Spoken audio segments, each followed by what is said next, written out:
Mas e aí, Rodrigo? Vamos começar? Já começamos. Mas me fala, por que Suíça, por que Zurique? Me conta um pouco como foi que tu chegou aqui, de onde você vem. Bom, né, brincando, eu sempre digo que eu vim aqui por causa do queijo e do chocolate. Certo. E eu cheguei de trem. Não, eu saí do Brasil, eu sou de Campinas, né? Campinas, São Paulo. E eu saí do Brasil, quer dizer, eu venho praticamente de uma família de músicos. E na minha época no Brasil, pelo menos em Campinas, ainda não existia uma universidade de música popular, né? Então lá nós temos a famosa Unicamp, mas o curso era apenas de música erudita. Então, sempre tive aquela coisa, sei lá, nunca me senti também uma pessoa 100% brasileira, assim, tem sempre aquela coisa ligada assim com a Europa, né? Também por influência de dois amigos também de descendência portuguesa, o Lu e o Marco, grandes amigos que viviam me contando assim, fui para Portugal, era assim, via fotos e tal, tinha aquela vontade, né? Aí foi assim que, depois que acabou o secundário, fui para São Paulo, comecei a trabalhar e tocar e tal, não sei o quê, mas... E ficava aquela coisa, não vai parar por isso, né? Vocês não vão estudar, não vai, né? Praticamente, eu e meu irmão Rogério, que é o contrabaixista. E aí, então, surgiu conheci um músico da minha cidade, que já tinha ido para Viena, na Áustria, um ano antes. Aí ele passou por lá e levou uma amiga austríaca e tal, não sei o que, ficamos amigos. Aí ela foi no nosso concerto, a gente já tinha uma banda, e ela achou demais, assim, ela falou, nossa, por que vocês não vão estudar na Áustria? Né? Aí ela falou, não, na cidade de Graz tem uma das melhores universidades de jazz da Europa, né? Aí eu ouvi a palavra, lá é tudo grátis, né? Tudo grátis, mas era o nome da cidade, né? E aí veio uma coincidência grande, que o meu irmão tocava numa orquestra, onde a oboísta era austríaca, ela passou o nome também do reitor da universidade, que era suíço, mas casado com a brasileira. Marcamos e a nossa vida deu aquela reviravolta. Isso foi em 1987, acho que vocês não tinham nem nascido, né? E aí... Eu já tinha nascido, eu também. Mas é isso, então minha primeira chegada, minha primeira parada assim, na Europa foi na Áustria, né, para estudar. No 87, 88, 89, aí em 89 eu fui para Roma. Tá. Porque eu já tinha ganho uma bolsa de estudos para estudar nos Estados Unidos, naquela famosa escola Berklee College of Music em Boston, né? Boston, aquela cidade de Mergen, brincadeira. Morei lá, depois a gente conversa. E aí o que acontece? Aí resolvi, então, eu queria sair da Áustria, assim, eu queria morar numa cidade maior, uma capital, assim, trabalhar e tal. E foi muito legal em Roma, passei um ano. Tinha semanas lá que eu tocava assim 5 vezes na semana, assim, muito mais do que aqui, por exemplo. Aí tocava jazz numa noite, tocava salsa na outra, música popular na outra, funk na outra e por aí vai. E numa dessas noites, num jazz club, lá num clube de jazz chamado Alexanderplatz, aí conheci a minha esposa. E nós estamos juntos desde aquela noite que a gente se conheceu, né? Faz praticamente 30 ou 32 anos. Mas ela estava no público? Não, ela estava no público, Ela é arquiteta, uma arquiteta suíça, e ela já tinha feito assim, quando você estuda arquitetura aqui na Suíça, você é obrigado a fazer um practicum, né? Não sei como se fala em português, durante um ano. Você tem que fazer 6 meses no lugar, 3 meses no outro e 3 meses no outro. Ou seja, ela já tinha feito 3 meses, não sei, em Burgdorf, acho que é perto de Berna. Aí ela foi por 3 meses para Roma. E foi ali que a gente se conheceu. Aí ficou aquela coisa, né? Vinha para cá, ela ia para lá, vinha para cá, para lá. Mas era a noite da salsa? Não, era a noite do, digamos, eu chamaria de Latin Jazz. Aliás, vou contar uma coisa aqui, já que estamos aqui nesse clima, vocês me deram essa coisa fortíssima. Não, essa aqui é água. Né? Então, é uma coisa que, na verdade, pouca gente sabe, assim, mas é muito engraçado, já que, né? O que acontece é o seguinte, nessa noite... O nosso pianista, que era o Sérgio Scolo, um grande pianista italiano, mas nascido na Tunísia, né? Ele me ligou certo dia e falou assim, ei, olha, estamos procurando o clube e tal, está procurando um saxofonista, você toca como o Bobby Watson? Eu falei, Bobby o quê, né? Eu falei, nem conhecia o nome do cara. O cara é um ferão, assim. É.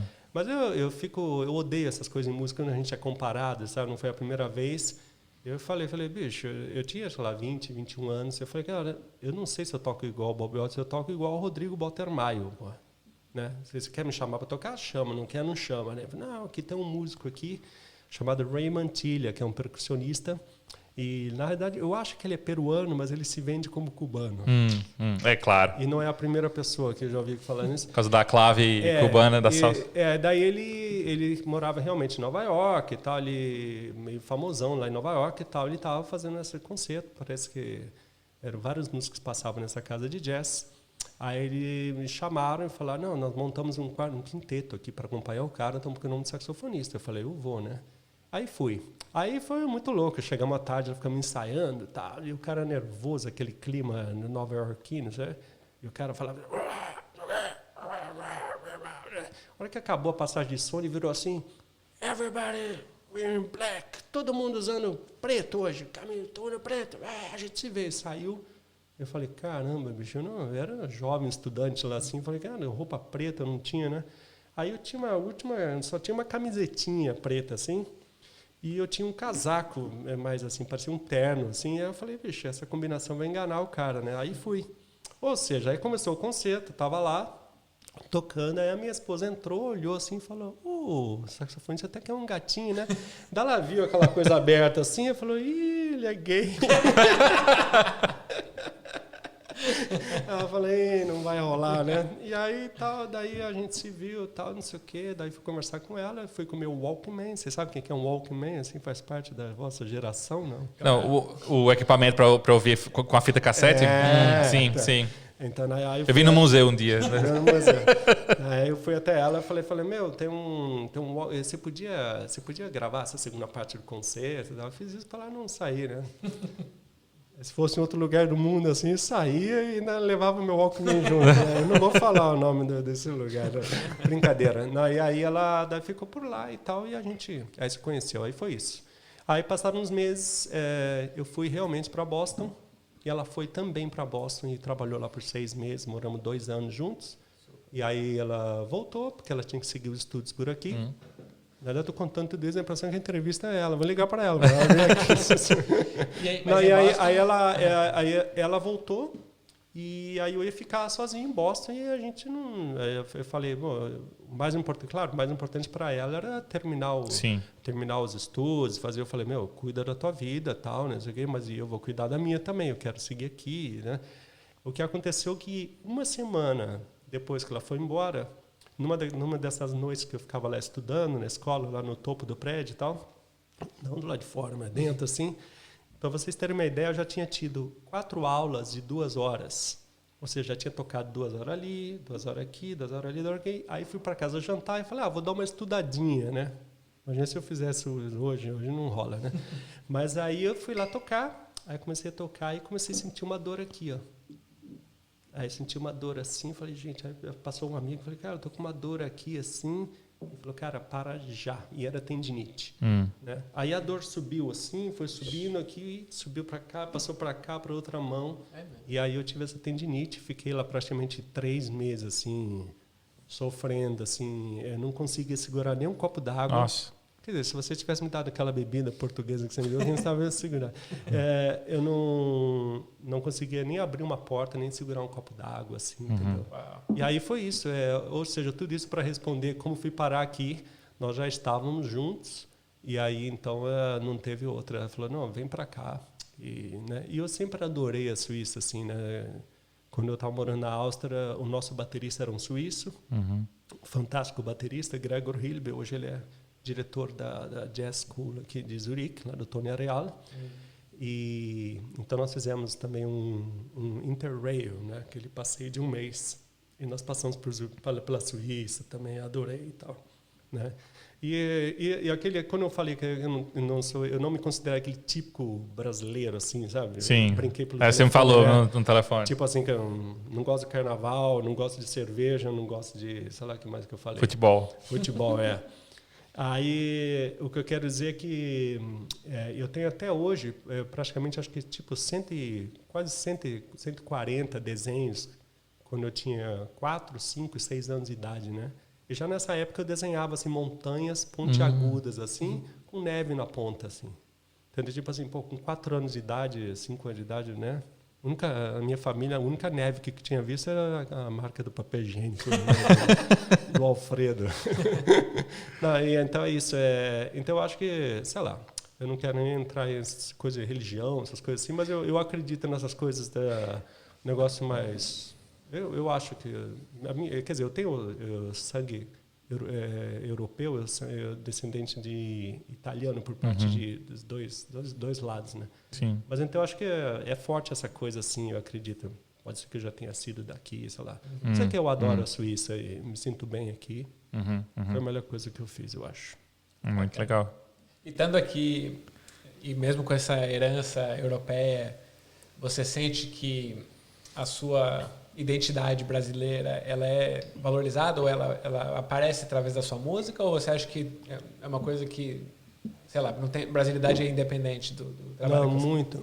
Eu sou uma pessoa muito, falando em termos de música, muito fiel ao nosso país, à nossa música, né? Primeiro que eu sou um grande fã, assim, eu não vou falar que agradeço a Deus por ter nascido no Brasil, não é isso, mas se vocês soubessem, assim, a nossa música, a música brasileira é muito rica em termos de melodia. Nós temos uma das melodias mais ricas do mundo, em termos harmônicos e em termos rítmicos, né? Então, já são 3 elementos. Aí dá para completar até mais um, que são as letras, né? Que às vezes sei lá, que às vezes um estrangeiro também não está nem entendendo, assim, só a música já fala por si própria. Mas, assim, se colocar a letra e falar, cara, você tem noção do que o Chico Buarque escreveu ali, ou sei lá mais quem, né? Mas é isso. Então, o músico brasileiro é muito respeitado no mundo, né? Eu não sei hoje em dia, se isso mudou, assim, né? Mas, assim, às vezes eu converso essas coisas com a minha esposa, ela mesma brinca, ela fala assim, não, acho que todo mundo pensa assim da sua geração, né? Tipo assim, mas eu às vezes penso... Eu acho assim, tipo assim, claro, eu adoro as coisas, quando eu vejo coisas dos anos 30, anos 40, assim, eu olho aquelas fotos antigas, sabe? Tipo meu pai andando de terno, de branco, de chapéu, assim, aqueles carrões, eu falo, gente, nossa, que eu queria ter vivido naquela, sabe? Sim. Estar no Rio de Janeiro, São Paulo, nos anos 50, 60, sei lá. Mas assim, eu acho, musicalmente, acho que a nossa época é muito forte, assim, porque... Sei lá, eu me considero tipo assim, um filho da bossa nova, por exemplo, eu amo a bossa nova, o instrumental e o jazz, então, tipo assim, então tipo assim, não faz parte da minha época, mas é uma geração anterior, né? Então eu vivo daquilo e aquilo me dá um combustível assim até hoje, né? E isso para responder a tua pergunta, já no Brasil, quer dizer, os músicos no Brasil, por exemplo, eu toquei muito na noite, assim, em São Paulo, nos clubes e tal. A gente estando lá, a gente aí fala, os caras querem tocar jazz, não sei o quê, né? Então, o fato de eu ter saído do Brasil, a música me ajudou muito a ficar sempre ligado com uma coisa. Então, por exemplo, foram raras as vezes... Eu ainda me considero músico de jazz, mas eu sou um músico brasileiro. Assim, eu não gosto muito de ser taxado, assim, a música brasileira, bum. Mas acontece direto. Qualquer país que eu vou, os caras, dá uma canja, vamos tocar uma bossa nova. Tá, eu falo, tudo bem, que os caras adoram, né? Vai ter um brasileiro, tem que tocar bossa nova. Mas, assim, em termos de composição, assim, por exemplo, todos os meus temas têm um toque brasileiro, entendeu? Ou é um samba, ou é um partido alto, ou é um baião, ou é um, sei lá, ritmos brasileiros, isso aqui tem coisas com letra, sem letra, instrumental, mas sempre assim. Então, e aí o que acontece? Durante esses 30 anos, ou 32 que eu estou fora, cada vez que eu ia para o Brasil, eu falei, pô, legal, estou aqui em São Paulo, estou aqui em Campinas, vou sair na noite ver os amigos, né? Aí você sai assim, e custa para você, aí os caras fazem um set, sei lá, tocam 5 músicos e tem uma bossa e 4 jazz, né? Aí você fica pensando, cara, pô, eu vim aqui, queria ouvir bossa, né? Queria ouvir algum MPB, alguma coisa assim, né? Ou seja, rola aquela coisa que o brasileiro dá muito mais atenção, né? Dá muito mais atenção para o que é de fora e não acaba não reconhecendo o que tem de bom, né? E só para pegar o teu gancho que você está falando aí da influência que o Brasil tem nessa identidade da música que você faz, mesmo sendo predominantemente um jazz, mas você coloca ali os toques brasileiros.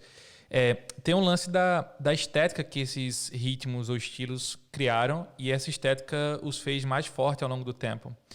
E aí, quando você vê hoje no Brasil, a música contemporânea que o Brasil utiliza, indo mais para as questões culturais de comunidades, por exemplo, é uma estética diferente.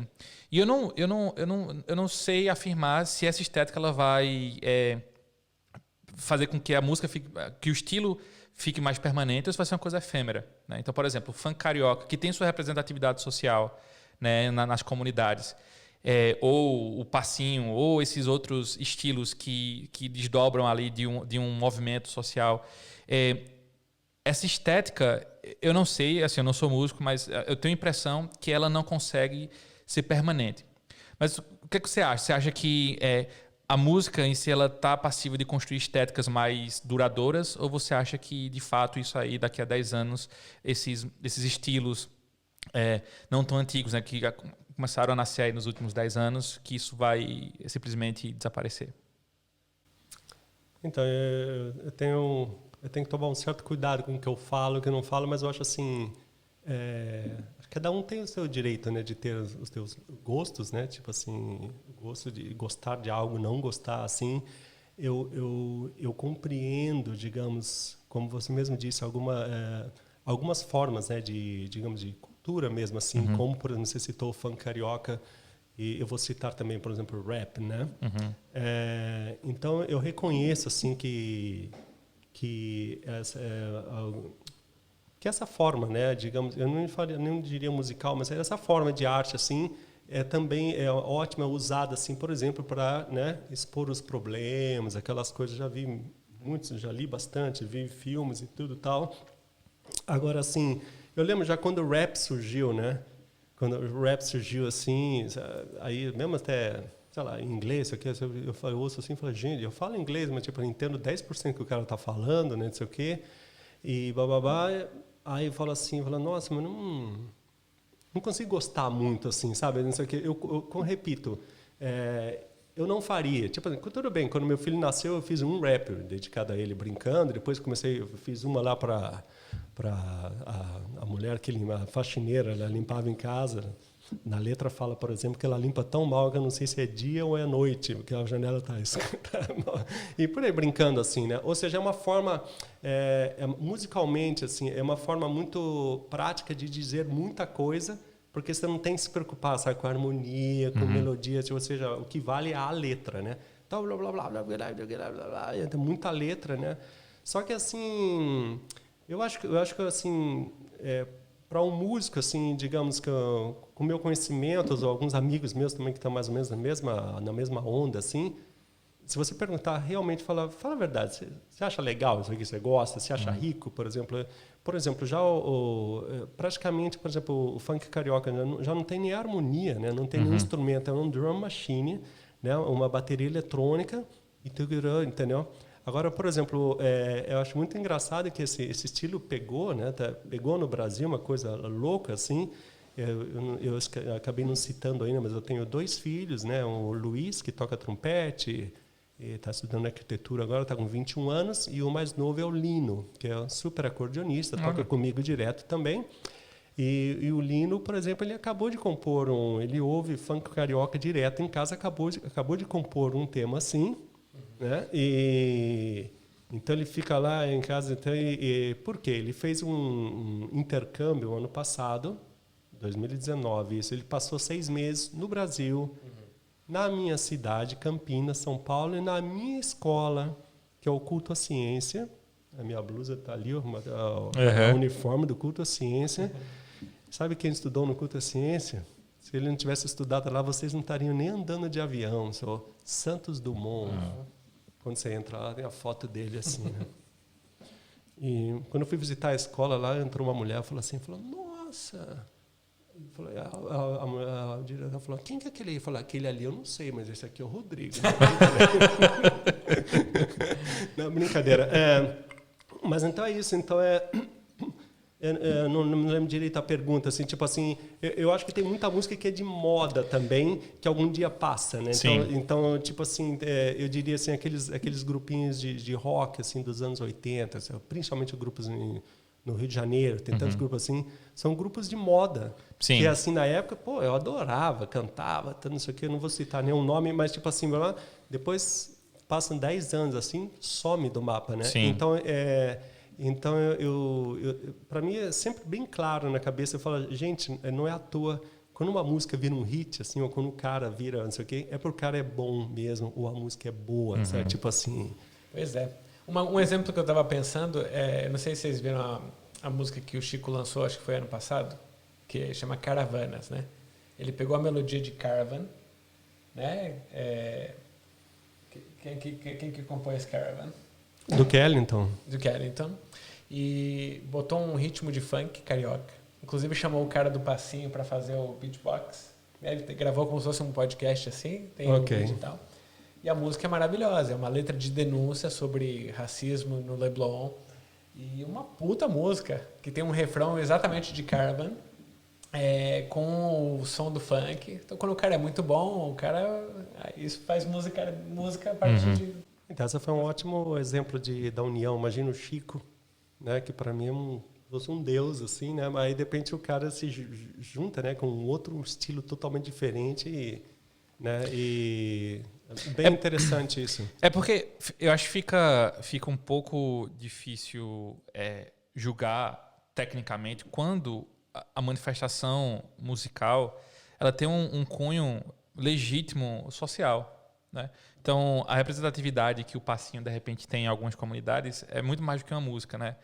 Mas, ao mesmo tempo, ela foge daquela estética de música mesmo, né? Como você falou, né? Ela é uma música, não é uma música que tem uma riqueza melódica ou harmônica nesse sentido. E aí fica nesse impasse, né? É música, mas não é. Assim, as pessoas gostam, mas gostam por quê? E por que eu estou falando isso? Porque realmente eu não sei o quão que o distanciamento da estética da música ali, preservando uma variação ou uma riqueza rítmica, harmônica, melódica, se esse distanciamento garante uma perduração disso ao longo do tempo. Entendi. Eu queria citar duas coisas que me vêm em mente aqui. Uma delas eu fiquei quase 20 anos sem ir para Nova York, né? Depois eu morei 1 ano e meio em Boston, não sei o quê, quase 2 anos. Cheguei aí, mas agora eu fiquei 20 anos sem ir e agora, 2 anos atrás, eu fui participar do Festival Internacional do Choro, né? Fui lá tocar. E aí saí com um grande amigo meu, que morou aqui na Suíça também, e nós fomos passear no Harlem, né? Imagina, eu passei aquela infância assistindo televisão do lado do meu pai, assim, aqueles crimes, aqueles filmes, não sei o quê, e aí passa aquele... dá até medo, né? Ou seja, tiro o chapéu para Nova York, assim, sabe? Eu saía de metrô lá 2, 3 horas da manhã, assim, sem nenhum medo, assim, sem nada. Eu falei, gente, nós estamos numa cidade gigante aqui, sei lá, não sei, 10 milhões de habitantes ou mais, tipo assim, praticamente sem criminalidade, pelo menos ali, não sei o quê, né? O que eu quero dizer é que eu fui com esse amigo passear no Harlem. Aí eu falei, bom, eu vou junto com ele, eu vou para qualquer lugar, né? Aí estava andando, aí veio um cara me vender, ei, man, compra o meu CD de rap. E às vezes eu sou muito... Direto. Eu falo, sou muito direto e muito, não sei, correto também, mas direto, mas honesto, assim. O cara falou, ei, man, compra o meu CD de rap. Eu falei, desculpa, cara, eu não gosto de rap. Aí o cara virou para mim, o quê? Você veio passear no Harlem, você tem coragem de me dizer que não gosta de rap? Eu falei, cara, eu sou músico, adoro a música do seu país também, adoro funk, adoro jazz, adoro tudo. Tipo, eu elogiei o país dele, elogiei a música dele. Falei, cara, eu gosto de tudo, sabe de tudo, mas não consigo, sabe? Eu não vou comprar. Tipo assim, o cara aí saiu gritando comigo assim. Nossa. Eu fui saindo, né? Tipo assim, e meu amigo falou, você tá louco? Meu amigão Kaká. Ele falou, você tá louco, bicho? Você não pode vir né? Vir aqui pro coisa e falar, né? Que nem, sei lá, de repente subir um lugar lá, no Rio, chega lá, sobe lá no morro, né, vai lá na Mangueira, fala assim, cara, eu odeio samba. Né? Os caras te matam, fala, não, tudo bem, respeito a tua opinião, sei lá, assim. Eu fui diplomático, sei lá, né? Mas o que eu vou falar, então, eu assisti, aqui de vez em quando em Zurique tem uns festivais de cinema, eu vou sair um pouco da música, mas falar sobre essa mesma coisa que vocês, eu estou sabendo que vocês me falaram que é a área de vocês, era falando sobre pichação, né? Então, foram 3 dias de documentário e tal, não sei o quê. Lindos filmes, pesados e tal. E um deles era sobre pichação. Né? Eu, como uma pessoa normal, digamos... por exemplo, eu vou para São Paulo, por exemplo. Eu dou uma volta, eu olho assim... eu acho aquela coisa horrível, assim, entendeu? Tipo assim, eu não sei, eu fico perguntando, posso até perguntar para vocês se vocês acham, vocês gostam, acham bonito, assim, não sei o que, tipo assim, eu acho que o prédio estava bonitinho, pintadinho e tal, né? Aí rabisco de ponta a ponta. Ou seja, eu adoro arte. Eu me lembro quando, por exemplo, aqueles túneis embaixo da Paulista eram todos desenhados, pintados, grafite. Aí uma coisa linda, entendeu? Sim. Agora, rabisco, eu já assim, entendeu? Só que aí eu fui ter uma discussão com uma pessoa e o lance do filme era justo esse, dizer que aquilo que eles estavam fazendo era uma forma de expressão, entendeu? Aí falou, não, cara, você não pode dizer que você não gosta porque é a única forma que as pessoas têm, não sei o quê.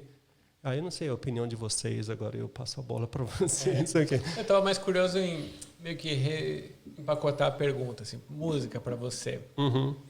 É uma forma de expressão? É um lazer para quem escuta? É sei lá, um trabalho? É uma coisa mística? Ou é um pouco de tudo? Como é que você vê? A minha opinião? Não, então, é muito engraçado essa coisa que o músico geralmente ama a música, né? E deveria ser sempre assim também. Obviamente, a gente faz umas situações, às vezes, sei lá, às vezes acaba tocando algo um pouco que não gosta, ou acaba tocando com alguém que você não gosta muito. Tem situações assim, né? Mas o que é muito legal que na realidade, eu converso com meus amigos assim, fala gente, nós estamos no céu, assim, porque na verdade a gente trabalha com algo que gosta, que ama fazer, né? Sim. Então a música é muito legal porque, primeira coisa, né? Tudo bem, tem o lado ruim, você não tem nenhuma segurança, zero, assim, né? Tipo assim, como é que vai ser no fim do mês? Vou pagar o aluguel, vou pagar as contas, não? Mas assim, você não tem chefe, praticamente, né?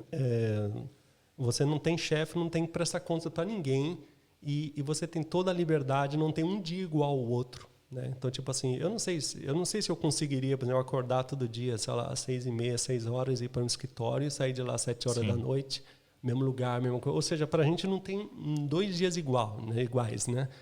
E então é isso. Então e a música também te leva sempre a lugares que você jamais esperaria, né? Então, tipo assim, sei lá, você vai ser chamado para tocar não sei onde, aí você de repente aí tipo assim, você te paga um avião, aí te paga um hotel, você vai parar num super hotel, aí não sei o que, e fala, gente, eu estou aqui na frente da praia, nas montanhas, fazendo boa música, tocando e ainda estou ganhando, né? Tipo assim, então, de repente é um lugar que você, sei lá, que outras pessoas não... Você acaba conhecendo lugares que outras pessoas às vezes não conseguem nem entrar, né? Eu já toquei, por exemplo, naquela torre ali na Uni, eu não sei se é a Uni ou a ETH que tem aquela torre em cima. Eu fui chamado para tocar ali e o cara que me chamou, que era um professor, ele falou, cara, não é todo mundo que conhece essa sala, não é todo mundo que entra aqui. Você vai ter a honra, e realmente ali você vê aquele visual de Zurique. Só um pequeno exemplo, ou seja, você vai parar em lugares maravilhosos, às vezes inesperados, assim, cidadezinhas, clubes pequenos, assim. Ou seja, a partir do momento que a gente faz a coisa com gosto e com amor, Sim. e fazer a coisa legal, por isso que eu digo, quando eu cheguei aqui, eu já saí do Brasil com uma boa base. Eu já tinha feito conservatório em Campinas, já com 13 anos já tocava na banda do meu irmão, Ricardo, no Grupo Superfície. Montamos vários grupos, eu acompanhei a Laide Costa, cantora de bossa nova, entre os 16 e 19 anos. Entendeu? Ou seja, eu fui sempre buscando a música boa. Né? Então, tipo assim, lógico, quando eu cheguei aqui, nos primeiros meses ou anos assim, eu falei, o que vier. Então, mas com o passar do tempo, eu pude começar a peneirar, falar, não, obrigado, isso aqui não estou afim de fazer, obrigado, não estou afim de fazer, isso aqui assim. Eu não chamo isso de frescura, assim, é uma coisa só, acho que é um direito meu falar assim, né? Claro. E para compensar isso, obviamente, como quase todo músico, eu dou aulas, entendeu? Então, é uma coisa legal, porque... sei lá, eu dou aula 2 vezes por semana, né, no meu estúdio e tal, sou amigo dos meus alunos, o pessoal legal entra, eles vêm porque tem interesse, eu dou aula porque eu tenho interesse, eu adoro dar aula. Eu acho muito triste, por exemplo, tem pessoas que dão aula e odeiam dar aula. Aí eu acho uma coisa super triste, né? Ou seja, eu adoro dar aula e gosto de tocar também, então é uma mistura de tudo, assim, entendeu? E acaba com isso você acaba ficando... Curte o que faz, né? Você falou aí de dar aula, né? A música, eu acho que é uma das coisas que conversam bem com a história do aprendizado ao longo da vida, né? Porque, diferentemente, o adulto, ele não precisa voltar ali para o ensino fundamental ou para um curso de criança para aprender alguma coisa específica. Mas ele pode querer resolver aprender a tocar algum instrumento, ou se envolver com a música. Mas, na tua opinião, nesse caso, né, digamos, um cara que nunca teve exposição à música nem nada, esse cara, você acha que mesmo ele se dedicando, ele pode aprender a tocar bem o instrumento, ou você acha que a música é dom, né? O cara já nasce com uma predisposição, ele só vai desenvolver isso, e mesmo que uma pessoa que não nasce com a disposição, mesmo se ela estudar bastante, ela nunca vai chegar no nível de um cara que parece nascer com isso. O que você acha sobre isso, né? Bom, tudo bem. Eu acho que a música, se a pessoa tiver um dom, ajuda muito já, digamos 80%, 70%, né? Tipo assim, né? O cara já vem, sei lá, quase pronto, com uma certa informação, não sei o quê. Agora, eu vou entrar... uma outra coisa é fazer música por prazer, né? Então, eu já passei muitos pensamentos em relação a isso, assim, né? Como eu disse, tem gente que não vive da música, mas toca super bem. Uhum. E encara a música assim. Eu tenho amigos assim, inclusive no grupo e tal. Tem um cara, por exemplo, que me ajuda no workshop, um italiano. O cara acorda às 6 horas da manhã, estuda das 6 às 7 todos os dias, e depois vai trabalhar, entendeu? Ele vira para mim e fala: nossa, eu tenho inveja da tua vida, tipo assim, queria... Aí o cara aparece com aquele carrão, eu falei: nossa, eu tenho inveja da tua vida. Eu saio na minha bicicletinha. Mas, tipo assim, o que eu quero dizer é que eu acho também super legal, assim, eu acho que a música não é só para os músicos. Eu acho que todo mundo tem o direito, e inclusive estou dizendo que é uma coisa assim que na Suíça eles apoiam muito, né? Então aqui, não sei se vocês sabem, por exemplo, o aluno, quando entra na escola primária, né, com 7 anos de idade, assim, eles organizam, inclusive aqui no Enge, ali na escola no Enge, o aluno vai lá, eles têm a escola inteira, cada sala tem um professor com um instrumento. Então eles ficam ali 2 dias. Você pode... Eu lembro que eu levei meu filho lá. Meu filho tocou acho que 10 ou 12 instrumentos. Ele foi escolher violino, não deu nada. Tocou o boé, não deu nada. Ele queria hackbrett, um negócio que bate assim, parece uma harpa, assim, na horizontal. Eu falei: gente, se escolher isso aí, eu vou fazer o quê? Não sei o quê.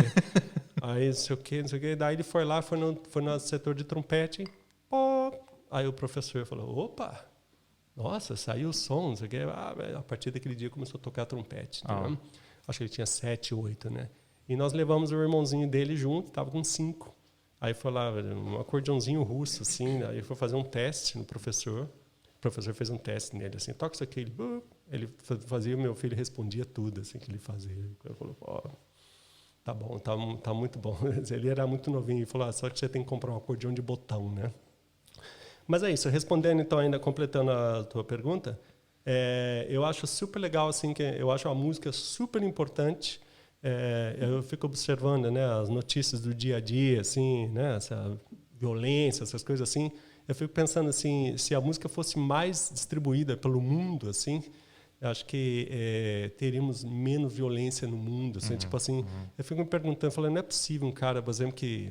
sei lá, um cara que estudou piano e adora tocar Chopin, assim, que o cara ia sair na rua e ir lá e matar alguém, ou dar uma paulada, né? Sabe, tipo sim, assim, sim. É um negócio, eu acho que abre, você passa por uma outra esfera, assim, em termos de, sabe, de pureza, assim, de aquilo, né? Eu acho uma coisa maravilhosa, assim. E, obviamente, tem um lado por detrás dos bastidores, né? As concorrências, as coisas, a coisa, tipo assim, sei lá, os sofrimentos também que o músico passa, às vezes, sabe? Pessoas, sei lá, mal agradecidas, às vezes que, sei lá, né? Acham que... Tem aquela coisa, aquela piada, né? Você vai falar assim: nossa, você faz música, não sei o quê, mas você trabalha com o quê, né? Isso é aquela velha piadinha. Então, dependendo do lugar onde você está, assim, tem um respeito, existe um respeito ou não existe um respeito, né? Então, tipo assim... Mas é super legal, assim, né? Sei lá, vou falar em relação a respeito, por exemplo, Já no Brasil, por exemplo, tem música ao vivo para praticamente em todo lugar, né? Qualquer lugar que você vai, né? Só que aí você vai num bar, fala, nossa, todo bar tem música, todo restaurante, não sei o quê. Mas aí eu te pergunto assim, mas as pessoas estão ali para ouvir mesmo? Ou é uma coisa de fundo? Entendeu? Então, isso aí, por exemplo, nesses 30 anos, todos os amigos que vieram aqui, que vieram me visitar, ou foram participar de shows, tal, não sei o quê, aí eles viraram para mim e falaram, gente, que loucura! Aqui toca e o povo para e ouve mesmo, né? Tipo assim, não dá um pio, né? Até o garçom não serve nem bebida, né? Tipo assim, atenção total, assim, entendeu? E então essa coisa é uma coisa meio triste, que depois que você está aqui no exterior, você volta para lá e você vai ver, sabe? Quantas vezes eu saí lá na noite, vi amigos tocarem, assim, aí super som rolando, assim, mas você vê que não tá ninguém nem aí, né? Uma vez numa boate em São Paulo, eu vi uma mulher baixou, assim, a mulher mordeu o dedão do pé do cara, do marido dela, amante, marido, sei lá o que é. A mulher deu um berro, assim, isso eu estou falando uma boate, assim, sim, super assim, chique, todo mundo... Aquelas garrafas de uísque com nome, assim, tudo. Eu falei, gente, essa aí não estava ouvindo a música. Mas uma coisa que eu acho, pelo menos em certas comunidades, assim, da música brasileira, eu acho que tem uma coisa meio mística, assim, sei lá, de um culto. Chorinho, por exemplo. Eu morei em Brasília um tempo, e aí no Clube do Choro. E aí, herança lá do Rafael Rabelo, digamos assim, o que se formou em torno daquilo. E é incrível. Parece que você está aqui, vamos dizer assim. O silêncio total para absorver aquilo. Uhum. E pô, vi coisas lindas lá. Maestro Spock, vim tocar frevo, né, big band e tal. E coisa muito boa mesmo. Ou quando eu vou ver, sei lá, João Camareiro fazendo show no Sesc. O Sesc dá de graça e as pessoas vão que não acessariam aquele negócio e vão maravilhadas. Eu sinto que, claro, na noite tem isso tudo. Mas eu acho também que tem principalmente eu sinto isso no choro, uma certa admiração que causa, porque é uma coisa muito linda, né? Uhum. É tão brasileiro e tão encantador, assim, não sei. Eu Sim. acho que aqui dá para perceber, né? O pessoal até eu fico impressionado com vocês, eles botam até o negócio dentro do ouvido. Protetor, porque às vezes a música é muito alta para eles. Eles são assim muito, né, com um ouvido absoluto. Mas o jazz no começo tinha um pouco disso também, de ser uma reunião de gueto, né? De ser uma coisa mais escondida. Não tem um pouco essa história do começo do jazz nos Estados Unidos, que não era não sei se era o jazz ou se era o funk, posso estar falando alguma besteira aqui, mas eu sei que tem algum estilo desse, mais da black music, que tinha essa coisa mais escondida, né? Mais nichada, e que talvez era o que trazia um charme diferente para as pessoas que queriam ver, né? Que queriam participar de alguma coisa nesse sentido. Uhum. Mas me fala uma coisa, toda vez que é engraçado, né? Porque nos anos 90, acho que pro mainstream, o saxofonista mais famoso que existia no Brasil era Kennedy. O que você acha do Kennedy, né? O Kennedy, minha mãe escutava Kennedy, ela comprava os discos lá. Não era uma apreciação do sax, né? Era porque era uma música ambiente, né? Então o cara acabou criando isso, né? Mas o que você acha do Kennedy? É uma curiosidade que eu tinha de perguntar para um saxofonista. Então, eu seria talvez deselegante da minha parte criticar, né, um outro saxofonista e tal. Eu vou responder ali depois, olha que a gente desligar as câmeras. Não, mas é assim, eu digo apenas, eu vou responder não em meu nome, mas em nome de vários amigos, assim. O Kennedy, primeira coisa, um elogio. Eu gosto sempre assim, de elogiar e dar um tapa na orelha no mesmo tempo. Primeiro, ele toca super bem. É um super saxofonista, não sei o quê. E o problema dele o problema dele é o gosto, né? Então, tipo assim, quer dizer, problema para mim e para outras pessoas, né? Então, o que acontece? Ele é no meio de jazzístico, ele é um dos saxofonistas mais odiados, entendeu? Porque é aquela música de elevador. Sim. Só que aí é aquela coisa, entendeu? Tipo assim, sei lá, aquela coisa assim, tipo, quem sou eu para criticá-lo? Tipo assim, de repente, sei lá, eu faço a minha música, mas de repente, sei lá, mil pessoas conhecem e assim, 1 milhão conhecem a música dele. Não. Então, tipo assim, o que vale mais a pena, entendeu? Né? Mas o doido é isso, né? Que o Kennedy ele fez escola porque tinha muitos saxofonistas que tocavam em casamentos e que as pessoas queriam aqueles temas que o cara fazia, né? Então, talvez ele fez esse, vou chamar de desserviço, mas ele criou uma influência não adequada de como as pessoas apreciavam, contemplavam o indivíduo tocando sax. Né? Porque, assim, eu sou apaixonado pelos metais. Né? Quando tem uma banda assim que toca jazz ou funk ou soul e tem um naipe de metais assim, eu fico aficionado, acho lindo. Né? Eu aprecio aquela história. Mas é um outro lance, né? O lance do povo que, quando fala saxofone no Brasil, de novo, para o mainstream, as pessoas acabam, né, relembram que a experiência que eles tiveram indo para um casamento e vindo, e quem vinha atrás da noiva era um saxofonista tocando o tema do Kennedy, né? Pois é, provavelmente sozinho. Exatamente. Ou acompanhado por um playback, né? Então, isso aí, por exemplo, é uma coisa, por exemplo, na minha vida, imagina, faz, sei lá, talvez 40 anos que eu faço música, eu acho que eu toquei 3 vezes na minha vida sozinho.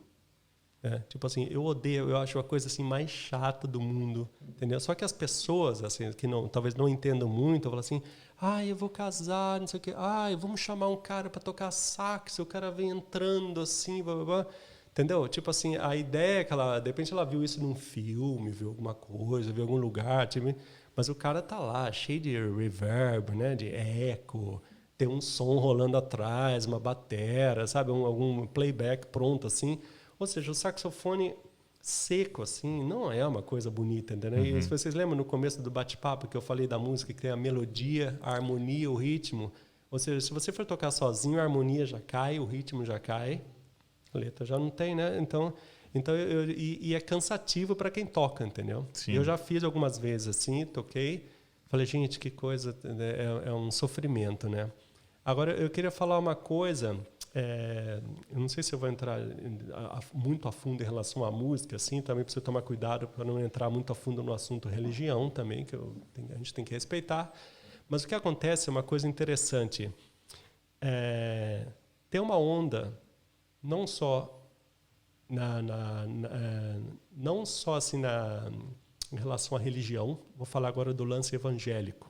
Tem a igreja, não sei o quê, e tem a música evangélica, certo? Então a música evangélica, onde que eles vão, que tipo de música praticamente que eles usam é o gospel. E o gospel é influência norte-americana, tá? Então o que eu vou falar não é só o meu parecer, mas é uma coisa assim, talvez né, que eu tenho ouvido, acompanhado assim, né? Então o que acontece? O que acontece muito é que, não só, eu vou citar também saxofonistas e cantores, tá? Então, por exemplo, eu estudei jazz, também não sei o que, mas assim, eu toco com aquela linguagem brasileira, entendeu? Já toquei muito choro, tenho um grupo de choro também, tenho uma roda de choro e tal, então eu toco... Ou seja, eu acho legal o músico que é completo. Aí vou tocar um choro e você não vai ouvir um blue note, um lance de jazz assim, que é fora, né? Então, aí eu vou tocar jazz, não vou sair fazendo fora, entendeu? Tipo assim, ou seja, né? Então o que acontece? Com esse lance da música, de uma música gospel, essa coisa assim, então a música brasileira se americanizou muito fortemente. Entendeu? Então, isso é uma coisa que eu estou falando, é uma coisa verídica, assim. Então, tem muitos cantores sendo influenciados por isso. Aí o cara vai cantar e o cara canta como se fosse um norte-americano, entendeu? Só que na verdade, o cara é brasileiro. Tá. Vamos só deixar um disclaimer aqui. Se esse cara que você está falando não é o Ed Mota. É o Ed Mota, porque não. Você tá na frente do fã número 1 do Ed Mota. Eu adoro o Ed Mota, conheço inclusive pessoalmente, ele já veio várias vezes para cá, para Zurique, a gente já conversou, já trocou mensagem já no Facebook. Eu adoro, o lance dele é outra coisa. Não, tudo bem, estamos alinhados, pode continuar. Não, o lance dele, ali é outra coisa. Ele, inclusive, falando sobre o Ed Mota, deu aquela confusão, não sei se você lembra, aquela confusão. Claro. Que eu dei super... eu compreendi o que aconteceu, assim, porque é muito complicado também que eu vou falar. Aquela coisa de relação, sabe, nível de nível de estudos, nível de, sei lá, tipo assim, como é que fala? A música que ele faz é uma música mais rica, para um outro ritmo, assim. Então ele foi tocar, por exemplo, aqui em Zurique, aí lotou, assim, e o pessoal quer ouvir o Manuel foi pro céu, não sei o quê, né? Mas foi aqui em Zurique que motivou a essa... Porque eu acho que foi. Certo. Mas eu acho que não foi só aqui, foram praticamente em todas as cidades da Europa que ele passou, né? Mas qual que é a história? Não, aconteceu que ele foi tocar e aí o pessoal falou assim, toca Manuel... Manuel? Só Manuel, só. Isso. Manuel Audaz, né? Essa aí é do Toninho Horta. E aí, o dia que gritaram assim, toca Manuel Audaz. Eu falei, nossa, aí é porque estamos no céu, né? Pedindo o Toninho Horta. Mas aí principalmente ele falando apenas inglês, entendeu? Aí o pessoal fala português, aqui, toca Manuel, isso aqui assim. Aí ele foi assim e falou, gente, por favor, compreendam, né? Estamos fora do Brasil, tem muita gente aqui que não fala, seria grosso da minha parte, não seria deselegante da minha parte falar apenas português. Eu vou saudar vocês, assim, mas agora eu vou voltar, né? Aí o povo caiu matando, assim, entendeu? Sim. E eu não sei exatamente, não vou entrar em detalhes, mas na época, faz muito tempo isso aí, mas eu acompanhei ele, daí ele acabou criticando e falou, gente, que coisa, né? Que canseira. E eu compreendi totalmente o que ele estava falando. Sim, eu entendeu? também. Compreendi totalmente o que ele estava falando, porque é aquela coisa... Eu acho que... Eu não sei se é feio falar, tipo, nível cultural. Não sei, né? Tipo assim... Eu acho que isso beira mais a parte da educação, né? Assim, você... Imagina, né? Um músico prepara uma turnê, prepara um show diferente, um repertório que não necessariamente é o que o deixou famoso para os brasileiros. Tem uma puta estrutura envolvida, né? Ele tem uma dedicação para fazer aquilo e aí as pessoas não reconhecem ou contemplam isso. Para mim, acho que talvez tenha um pouco da falta de cultura, mas acho que é educação no final do dia, né? Assim, a falta de respeito com quem está se dedicando ali para fazer uma coisa super especial naquele momento e as pessoas acabam não dando muito valor para isso, né? Exatamente. Aí depois no final nós fomos conversar, tal, não sei o quê. Eu estava inclusive com uma amiga que foi também criticá-lo. Foi conversar com ele e falou, não sei o quê, olha, eu não entendi por que tal, não sei o quê. Mas e ele falou, gente, eu não só amo jazz, como eu morei lá. Então ele estudou aquilo, ele se aprofundou, ele falou, ele chegou, eu não sei, ele chegou quase a falar assim que além do português, o inglês era como se fosse a língua materna, sabe? Aquela coisa assim, ou seja, não é aquela coisa. Eu já vi músicos brasileiros. O cara foi passar, acho que, não sei se 2 ou 3 meses, foi estudar nos Estados Unidos, na Califórnia, e voltou para São Paulo falando assim, eu estou voltando dos Estados Unidos. Aí é uma outra história, Sim. entendeu? A outra coisa é quando o cara morou e tal, né? Ele tem o direito de... Né? Mas tudo isso, a gente saiu do assunto, né? Eu estava falando sobre os cantores, então, né? E aí, então eu acho aquela coisa, uma pena, assim, tipo assim, falar, pô, o cara tá perdendo a identidade, né? Você não pode, sei lá... Não vou dar um exemplo de Garota de Ipanema, tipo assim, sabe, cantar aquela coisa. E a mesma coisa ocorre com saxofonistas, sabe? É impressionante, assim.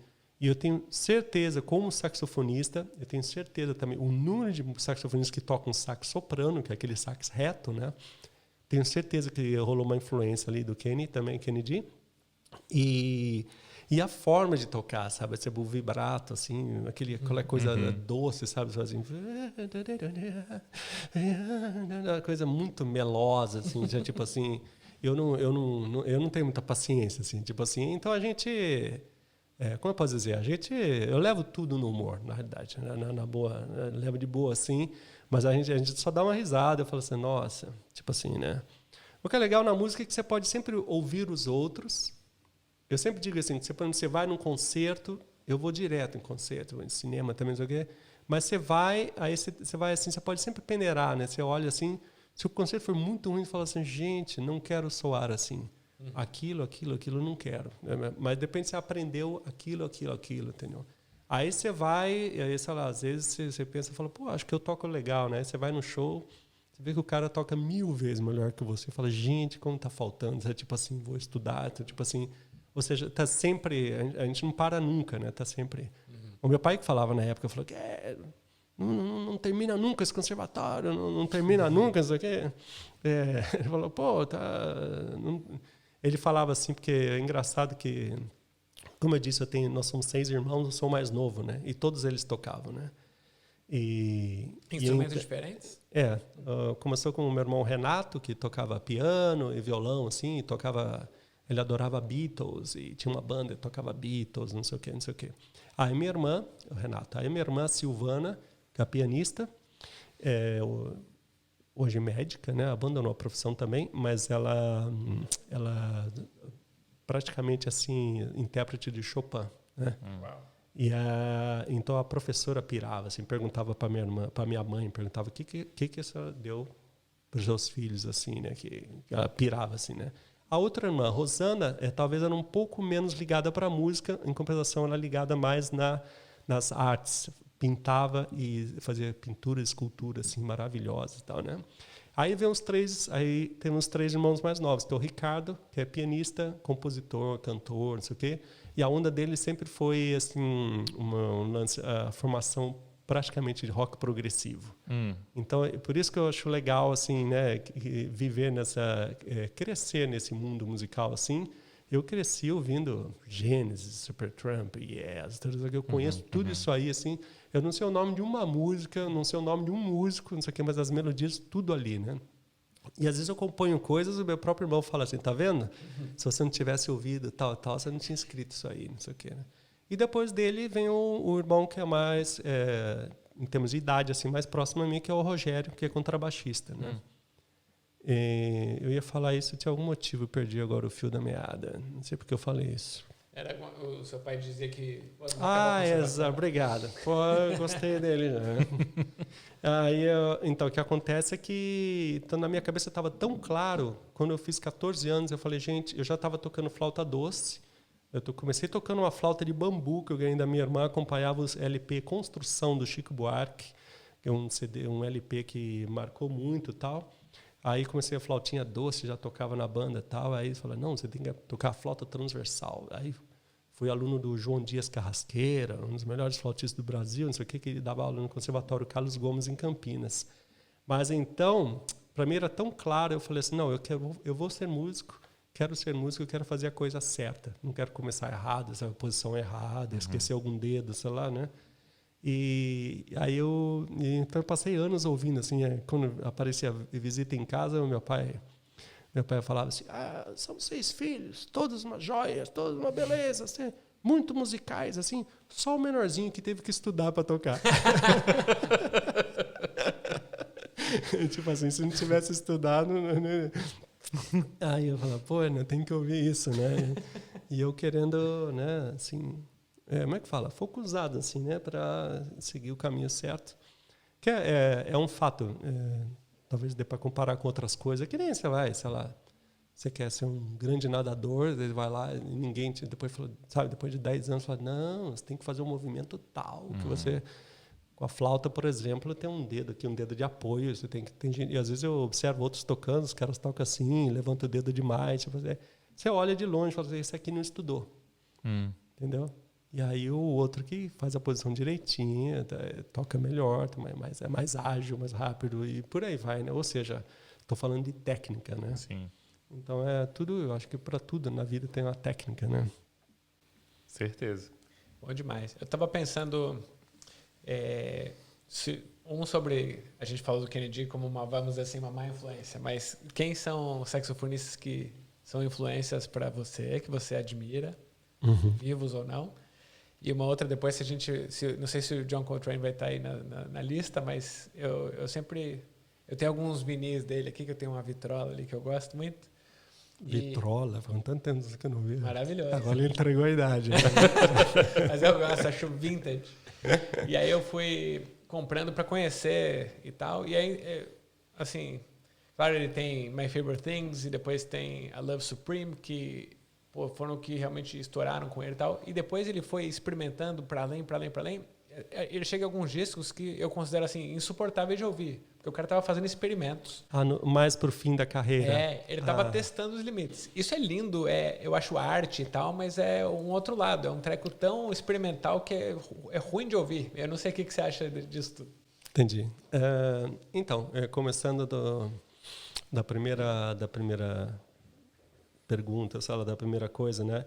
Eu tive a grande sorte, quando eu entrei no Conservatório de Campinas, no Carlos Gomes, tinha um companheiro de conservatório chamado Fernando Correia, amigão até hoje, inclusive acabamos de fazer foi com ele que eu fiz o meu segundo vídeo de quarentena, né, da série Corona Música, com o Rodrigo na música. Corona Música, Corona Estúdio. Tá nos meus canais do YouTube, né, para quem quiser assistir. E no ano próximo vamos completar 40 anos de amizade, para vocês terem uma ideia, né? Então, eu não só aprendi muito com esse amigão, inclusive é o rei dos trocadilhos, eu sou um discípulo dele. Eu não fiz nenhum, só fiz um, né? Só fiz um lá da Lisboa, né? Da Lisboa. Mas o que eu quero dizer, então, que ele foi uma das primeiras pessoas, falou, cara, você conhece o Victor Assis Brasil? Eu falei, não. Ele falou, ouve isso aqui. Me emprestou um LP, né? E aí eu pirei quando eu vi Victor Assis Brasil.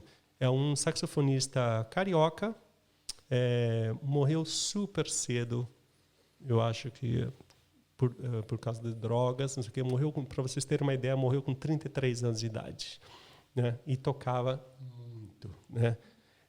Ele era, por exemplo, e engraçado que ele fez mais ou menos um trajeto parecido com o meu, porque eu soube que ele foi, eu acho que até com o Claudio Roditi, né, o falecido Claudio Roditi, que é o trompetista, eles passaram em grátis na escola onde eu estudei. Ficaram uma semana que eles foram tocar no festival de jazz de Viena, acho que tem até gravações, isso aqui.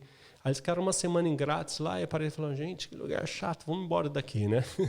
E aí o Victor foi para os Estados Unidos para estudar na Berklee. Quando ele chegou lá, para vocês terem uma ideia do poderio do cara, ele foi estudar na Berklee, mas ao mesmo tempo ele foi dar aula de improvisação na New England, na universidade do lado, assim, entendeu? Ou seja, top, né, o cara. E aí ficou amicíssimo do Phil Woods, que é aí uma das respostas, por exemplo, que vai ser o próximo nome que eu vou dizer. Mas o Victor, então, é um cara tremendo, assim, para mim, um dos maiores saxofonistas que o Brasil já teve. E depois disso, então, foi uma paixão à primeira vista. Esse LP é Victor Assis Brasil toca Antônio Carlos Jobim. Né? Então, são só 4 faixas, 2 e 2. E então, nossa, eu ouvi tanto isso aí que eu cantava até os solos de cor, assim, tal, tocava e fiz muitas transcrições. Eu não sei se vocês sabem, mas uma das melhores formas de se aprender música, né, pelo menos no jazz, assim, é transcrevendo, né? Acho que também na pintura, né? Quando a gente vê aqueles alunos, né, que vão desenhar, vão olhando os quadros, desenhando, talvez para tudo, né? Mas é muito legal. Aí é isso. Então, Victor Brasil morreu cedo, assim. Dizem que em São Paulo existia um cara que era tão bom quanto, ou uma melhor ainda, chamado Cazé.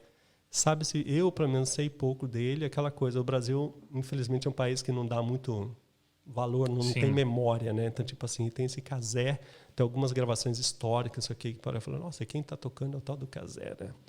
Mas é isso. Então, eu citei que o Victor Assis Brasil, para mim, ficou muito amigo do Phil Woods. Phil Woods é um cara também genial.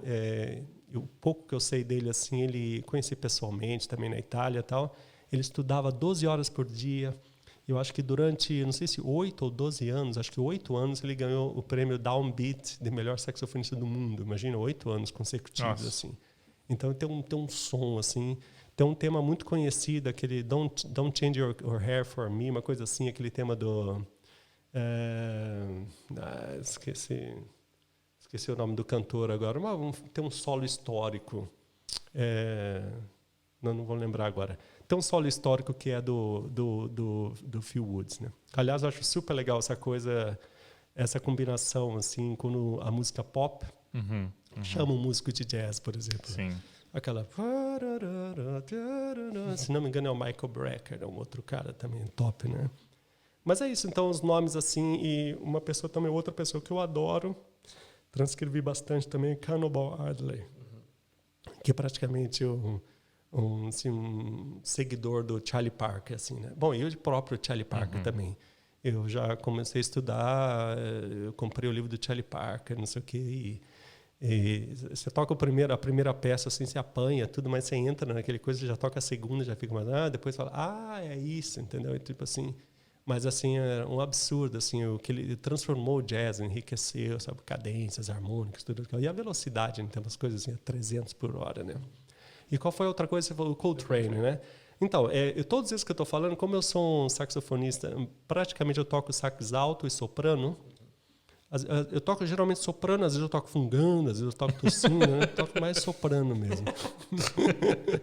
E aí, então, por isso que geralmente todos esses que eu citei são saxofonistas conhecidos como sax alto, né?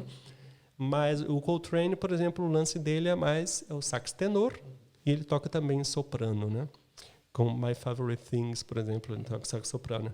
Então é isso. Então eu adoro. É legal, engraçado você citou esse A Love Supreme. É uma coisa que muito me chamou a atenção quando eu cheguei aqui em Zurique, né, para estar, né, junto com a Sabine, hoje a minha esposa. Ela estava ainda estudando na ETH, lá no Hünkeberg. Aí fui lá, não sei o quê. Aí eu cheguei lá, arquitetos têm um super bom gosto musical, assim, então eu cheguei os caras ouvindo Coltrane direto, assim. Tanto que quando eu conheci a minha esposa, assim, a gente foi sair junto, assim, e ela botou um cassete do Pat Metheny para ouvir, assim. Eu falei, caramba, bicho, né?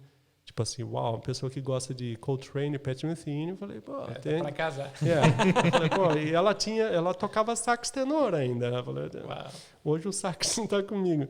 Mas então é isso. Então o que eu quis dizer é que esses eram os discos favoritos dela, tanto que ela escreveu, são 4 títulos, né, do A Love Supreme, e ela escreveu para cada título, ela escreveu um poema em inglês. Uau. E eu tenho isso aí em casa, né? Deu vontade também de fazer algo, musicar, não sei o que, alguma coisa, né? Mas é isso. Então, eu adoro o Coltrane, assim como eu gosto de outros caras. O palete assim, musical é muito amplo, né? Então, eu sou um cara um pouco mais não que eu seja muito, muito velho, mas assim, eu gosto mais daquela onda mais da antiga, né? Então, eu adoro, assim, sei lá, Ben Webster e bababá, uns caras que esquecem, soltando aquele som antigo, assim, e tal. Né, Dexter Gordon, não sei o quê. Então, amo o Coltrane. O que é legal também, o Coltrane revolucionou o jazz também. E o que é legal, tipo assim, eu gosto de saxofonistas que você ouve, assim, 5 segundos, você já sabe quem é. Já tem identidade ali. Tem identidade. Isso eu reconheço, por exemplo, no Coltrane de cara, assim, né? Mas realmente, isso que você está falando, eu falei com alguém essa semana, realmente.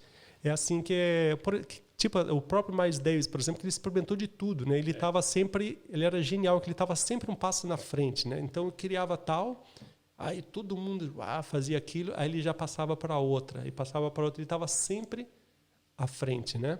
E então o Coltrane, eu não vou falar agora, falar, pô, o cara ficou louco, não sei o quê, mas ele parece ter um lance muito espiritual no final, né? E tipo assim, esses álbuns, por exemplo, eu não consigo ouvir.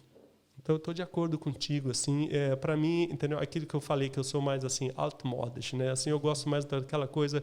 O próprio jazz, independente de todos esses caras, o próprio jazz, assim, às vezes eu mesmo, eu brinco e falo assim, nossa, o jazz podia ter parado ali, entendeu? Por isso, eu podia ter parado ali, tá ótimo, assim. Principalmente ainda, eu sou um dançarino de Lindy Hop, adoro Lindy Hop, Charleston, Webs, né? Para dançar, menos para ouvir ou para tocar, não gosto mais. Adorava quando garoto, né? Então, tipo assim, então é super gostoso. Você vai lá dançar e ouve aquela música dos anos 30, anos 40, sei o que, assim, tem aquele som antigo, assim, maravilhoso, né? Mas, assim, quando é moderno demais, por exemplo, quando cai para o free jazz, por exemplo, já não é comigo, entendeu? E, assim, eu não sei se talvez eu seja quadrado, não sei, mas, tipo assim, pô, uma pessoa que cresceu ouvindo Jobim, ouvindo Chopin, ouvindo Chico Buarque, sabe? Tipo assim, depois você não vai, não consigo, sabe? Tipo assim, então para mim tem que ter uma melodia, a música tem que ser bonita, assim, né? Sim. E fico pensando, bom, não tem como não perguntar algo sobre como a pandemia afetou. Porque eu sei que o setor da música foi um dos mais foi afetado, né? Porque as pessoas não podiam mais se reunir, né? Criar nenhum tipo de evento de massa por causa das restrições que o Covid trouxe. Como foi para você, né? O que foi o que mais marcou de maneira negativa a pandemia? Se você acha que a música, inclusive, se ela foi impactada no sentido da criação, da experimentação, né, dos shows, como é que você vê todo o impacto que a pandemia criou na música, né? Ou seja, ok, você não está citando então o lance dos concertos terem sido cancelados, isso também? Também. Né? Porque, por exemplo, uma das coisas que os artistas tentaram, né, foi a história das lives, de fazer as lives. Mas a live tem a parte negativa que é a falta de interação com o público. Não importa se é música instrumental ou não, mas imagino que a interação, a troca de olhar, né, essa atmosfera que se cria no ambiente, isso é super importante para a performance do músico ali, né? E ficar 6, 8 meses sem uma coisa dessa, talvez crie alguma, né, interfira ali um pouquinho no músico, na execução, né? Como é que você vê isso? Não, é interessante, agora eu entendi. Bom, primeira coisa, assim, obviamente é um choque para todo mundo, não só para quem fez música, mas para todo mundo, principalmente da área artística, né? Realmente aquele medo, assim, quando, pelo menos por aqui foi em março, né? Aí eu falei, não, lockout, para tudo, pum. Aí começaram a cair os concertos, assim, pó, né? Primeira coisa, claro, o primeiro medo que vem é a coisa financeira, né? Falando, como é que vai ser, né? E eu fiquei assim, acho que meus alunos pararam, sei lá, por 1 ou 2 semanas, assim, eu falei, gente, e agora? Vou acabar debaixo da ponte se continuar assim, né? Por sorte, assim, os alunos, sabe, passou uma semana, 2 alunos falaram, não, vamos continuar, o estúdio é grande o suficiente, blá, blá, blá. Ou seja, conseguiu. O workshop deu uma parada uns 2 meses, eu falei, gente, vamos colocar poucas pessoas, 6, 5 no máximo, tá? Aí voltou e continuou. Realmente, muitos concertos foram cancelados, né? Então, eu adquiri novos hábitos, por exemplo, eu jamais assistia televisão aqui, agora eu fiquei viciado, por exemplo, no Tagesschau, no 100%, me apaixonei pelas 2 apresentadoras lá, que eu não vou falar o nome. Aí, toda noite eu vou lá, fico lá no sofá e tal. Então, tudo isso, né? Agora, eu costumo dizer assim, para mim, a única coisa positiva que aconteceu com essa coisa da pandemia foi que eu descobri a gravação. Né? Que até hoje eu sempre me considerei assim, um zero à esquerda em termos técnicos, assim, para gravar. Assim, né? Uma coisa que eu faço bem, que eu investi muito durante anos, assim, é escrever partitura. Né? Ou seja, isso é uma coisa... Eu tenho um amigo pianista aqui suíço, ele sempre fala, incrível o que um músico hoje em dia tem que fazer, né? Você tem que, sei lá, você tem que bater a foto, ser fotógrafo, aí você tem que editar, não sei o que, você tem que ser gráfico, aí você vai lá, de repente você vai fazer a própria homepage, você tem que ser webmaster, né?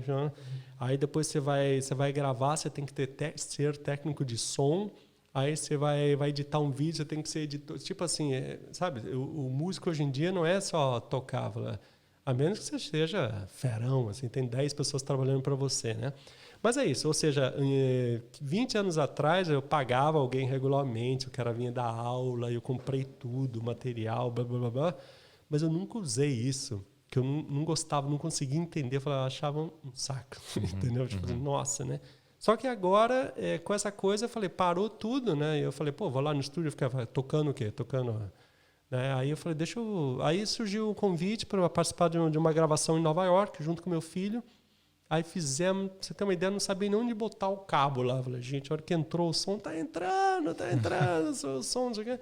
E depois, logo na sequência, o meu irmão me chamou também para um outro lance, um desses primeiros vídeos de quarentena lá, acabou entrando meus filhos também, entrou a família toda. Assim, a primeira cena tá os 4, assim, eu, meu irmão e os filhos e tal. Ou seja, então, aí já senti o gosto da coisa, né? Eu falei, opa, né? E alguns amigos meus falaram, cara, era pra você estar fazendo isso aí há 15 anos.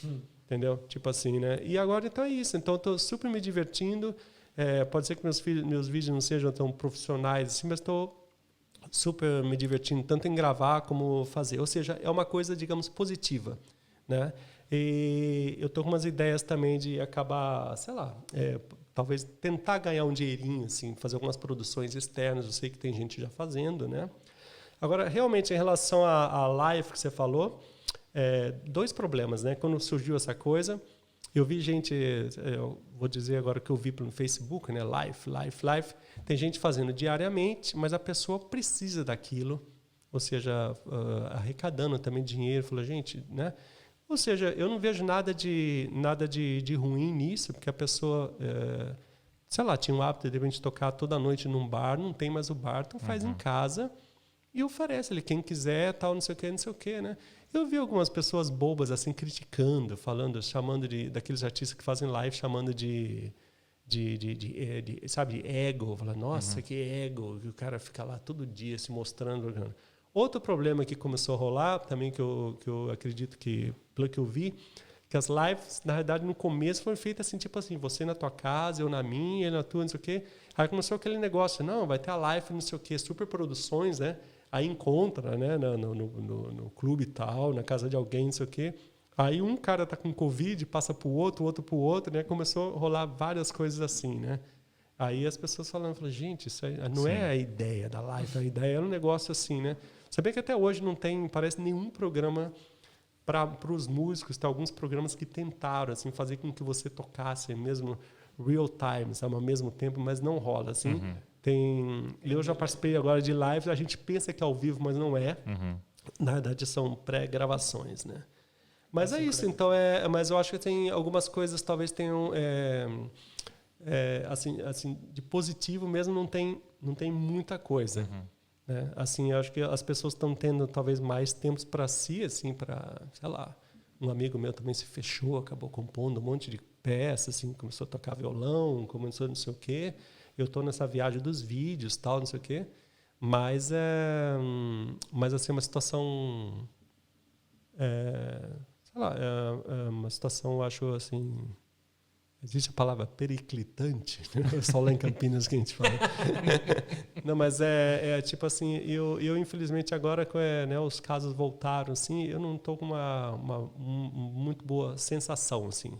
Eu estou achando que o bicho vai pegar ainda bastante por um bom tempo, assim.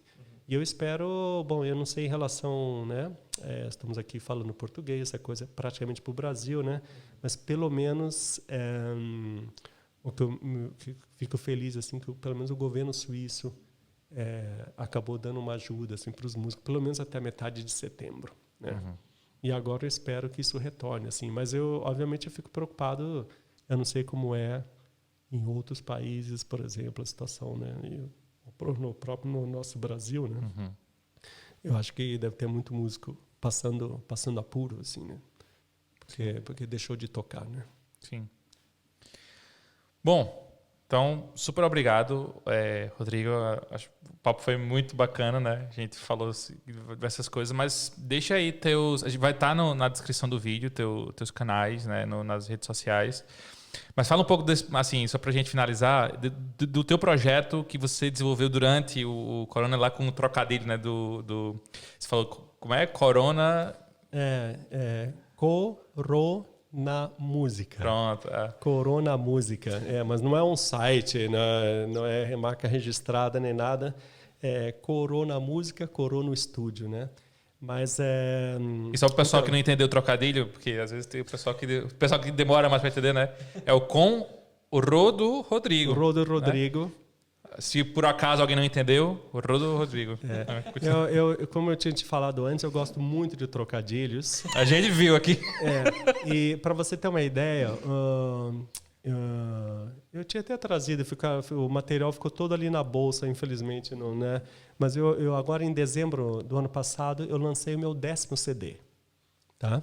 E o meu último CD, o nome dele é Europa. Pergunta quem sou eu. Pergunta para mim, quem é você? Quem é você? Europa. Eu, Rodrigo, pá. Então é o nome do CD, Europa, entendeu? Ou seja, a hora que veio o Corona, eu falei, Corona Música, tal, né? Sensacional. E o nome de música, então, né? Bom, eu me diverti tanto, então, tão agradável aqui, por mim a gente seguia falando mais 10 horas aqui, mas eu tô ciente que estamos acabando. Eu ficaria muito feliz se as pessoas, pelo menos, visitassem o meu canal do YouTube, né? Acho que é a coisa mais legal, ou o site, digamos. Né? O meu nome completo é Rodrigo Botter Maio. O Botter é com 2 T's, B-O-T-T-E-R, e Maio, M-A-I-O. Para quem fala alemão, Botter é butter, né? E o maio vira maionese. Então, butter, maionese. E .ch, que é a coisa. Ou seja, no meu site tem um monte de material, um monte de coisa ali. Dá para ver fotos, blá. Inclusive tem partituras, todos os meus choros, por exemplo, estão ali para quem quiser baixar de graça e tal, não sei o quê. E a música tem praticamente em quase todas as plataformas digitais. Estão faltando apenas 2 CDs que eu tenho que colocar. E produzi também 2 songbooks didáticos, volume 1 e volume 2. Legal. Então é um material extenso, assim, mas o mais legal mesmo que é se a pessoa visitar o site do YouTube, é fácil. Busca Rodrigo Bottermai no YouTube e não se esqueça de fazer o subscribe. Como é que fala? Subscrever, né? Isso. Se inscrever no canal, né? Clica no sininho. Porque justamente eu tenho feito semanalmente novos vídeos, assim, então não é a primeira vez que a luz está piscando. Acho que a bateria acabou daquelas duas. Não, então o que eu quero dizer é que tem tido várias novidades, por isso que é legal as pessoas subscreverem assim, porque daí já acompanha. Hoje mesmo botei um vídeo novo e daí, né? E tenho mandado também aos domingos, tenho mandado por WhatsApp para as pessoas. Ou seja, a gente é uma forma que eu encontrei de passar a pandemia produzindo e sem sofrer tanto, né? Sim. Bom demais. Obrigado, Rodrigo. Muito obrigado, prazer conhecê-los e até uma próxima. Obrigado. Valeu.